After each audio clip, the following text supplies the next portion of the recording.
तो त्योहार भी एक्सचेंज होने लगते हैं भारत और चीन। खैर, अब ये थोड़ा इतिहास से निकालकर मैंने ये बात यहां डाल दी। ये रूट का उपयोग होता था, मतलब एक उपयोग सबसे ज्यादा होता था। चलिए, जब भी कोई देश व्यापार में होते हैं तो व्यापार के साथ साथ सांस्कृतिक एक्सचेंज भी होता है।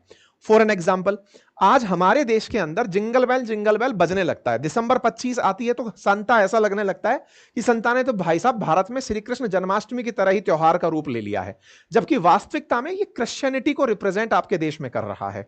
लेकिन सांस्कृतिक रूप से, क्योंकि आपके देशों में व्यापार है, सांस्कृतिक बोलचाल की भाषाएं एक दूसरे के साथ एक्सचेंज हो रही हैं, खान पान एक्सचेंज हो रहा है, तो त्योहार भी एक्सचेंज होने लगते हैं। भारत और चीन का इतिहास भी ऐसा ही रहा। जब हमारे बीच इतना व्यापार हो रहा है, आपका माल भारतीय लेकर जा रहे हैं, तो आप भी तो हमसे कुछ लेकर जाओगे। तो भारतीयों की सांस्कृतिक समृद्धता बहुत जबरदस्त थी। भारत फिलॉसफी का, संस्कृति का केंद्र था। तो ऐसे में ये लोग जब भारत आते थे तो संस्कृति का उन्नति देखते थे। बुद्धिज्म भारत में पनपा।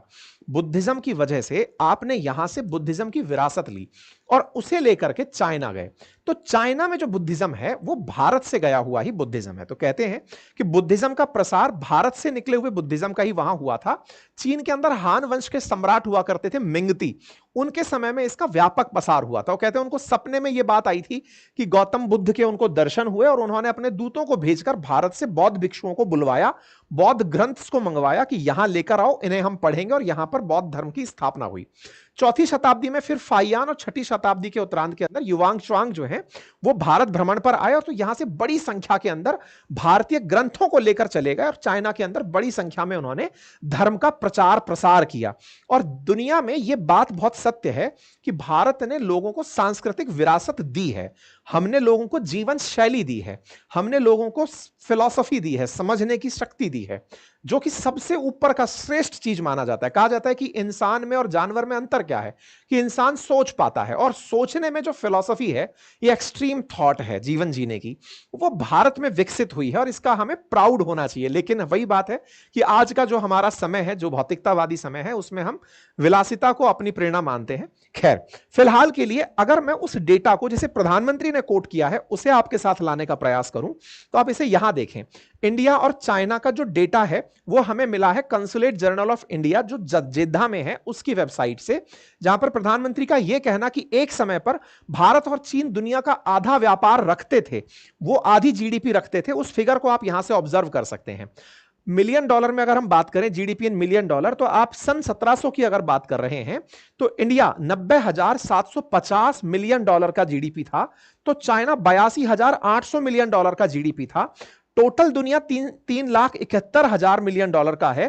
तो ऐसे में ये दोनों लगभग 170 मिलियन डॉलर का व्यापार कर रहे थे। तो आधे से ज्यादा जीडीपी भारत और चाइना मिलकर रखते थे। लेकिन समय बीतता गया, कट टू शॉर्ट में सीधा आज के समय में लेकर आता हूं।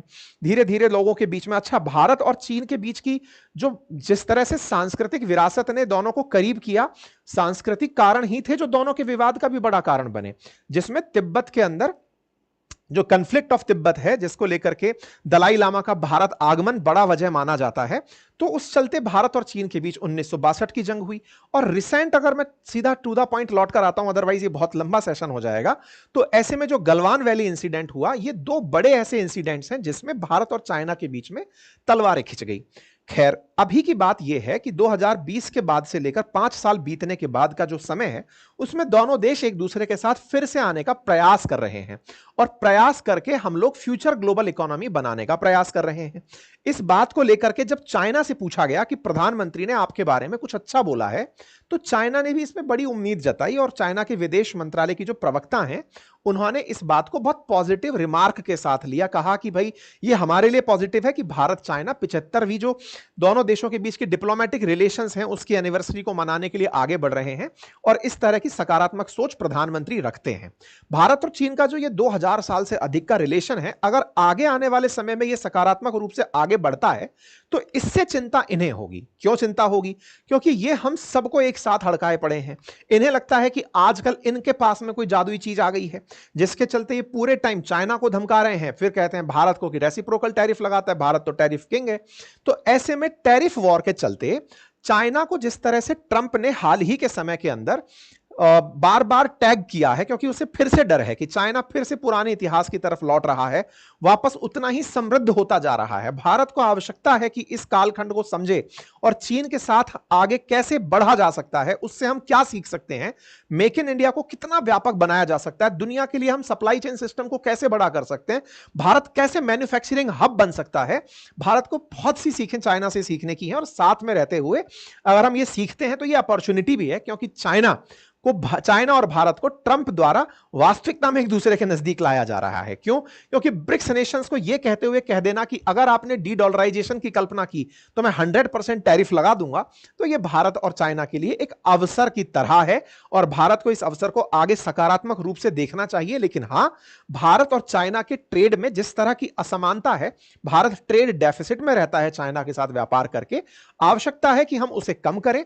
भारत भी अपने यहां के प्रोडक्ट्स को वहां भेजे, बॉर्डर पर स्थिरता के साथ हम आगे बढ़ें, और दुनिया को ये दोनों की जो मित्रता है, भारत और चाइना के जो रिलेशंस हैं, वो दुनिया के लिए वापस इतिहास की तरह कोई नई लेसन देकर जाएं। उम्मीद है कि आप सभी साथियों को आज के सेशन में